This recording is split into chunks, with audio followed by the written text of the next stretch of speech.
Studies के इस lecture में बात करेंगे पति के लिए 5 नियम जानना आवश्यक है, अन्यथा ऐसा हो सकता है कि पति से पछताते रह जाएगा और हाथ कुछ नहीं लगेगा।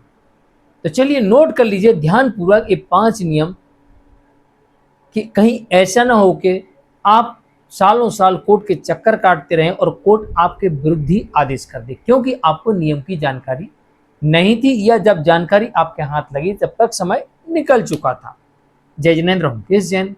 वीडियो को लाइक और शेयर कर दिए और इस तरह के जजमेंट्स का पैकेज पाने के लिए जिसमें लगभग आपको 200 जजमेंट्स मिलते हैं या अन्य किसी जानकारी के लिए दिए गए नंबर पर आप संपर्क कर सकते हैं।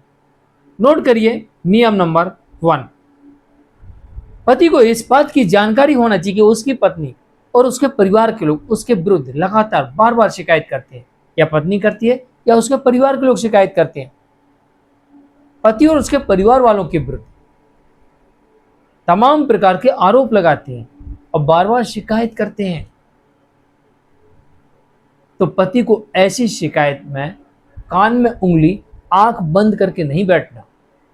अगर पत्नी या उसके परिवार के लोग ऐसी शिकायत करते हैं तो आपको इसमें स्पष्टीकरण लेना है, पुलिस की इन्वेस्टिगेशन रिपोर्ट बनवानी है।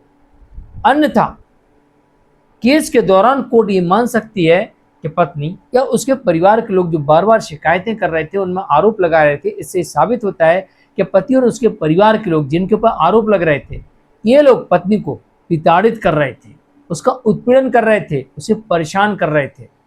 यहाँ पर पति और उसके परिवार के लोग दोषी ठहराए जा सकते हैं और उन्हें सजा भी हो सकती है। तो इस बात का ध्यान रखिए कि अगर आपकी पत्नी या उसके परिवार के लोग आपके विरुद्ध बार बार शिकायत कर रहे हैं तो उसका आपको स्पष्टीकरण लेना आवश्यक है, अन्यथा ये आपके लिए बाद में सिरदर्द बन सकती है और सजा का कारण बन सकती है।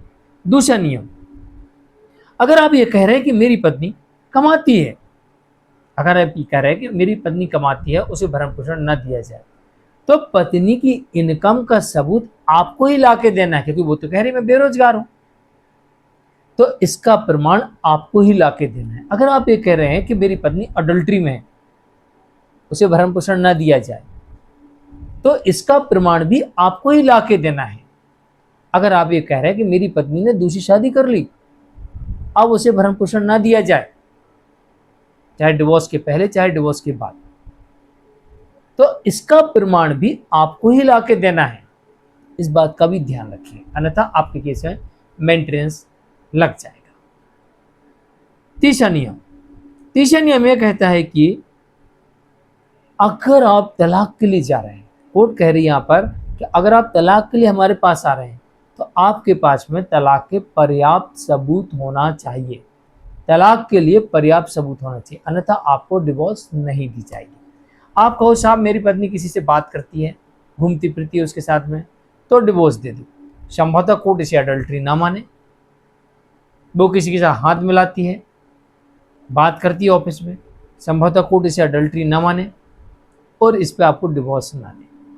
तो इस तरह की परिस्थितियां भी हैं, तो इनको कई एंगल से देखा जाता है और अगर यहाँ पर कोर्ट को क्रूरल्टी लगती है तो डिवोर्स मिल सकता है, अन्यथा नहीं मिलेगा। लेकिन डिवोर्स के लिए जाएं तो ठोस सबूत होना आवश्यक है।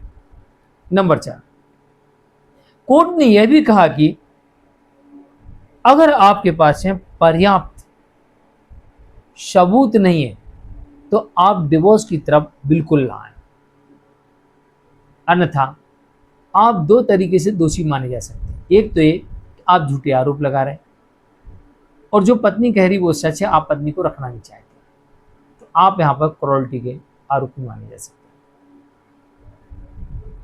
हैं और आपका डिवोर्स भी डिसमिस हो जाएगा। नंबर 5,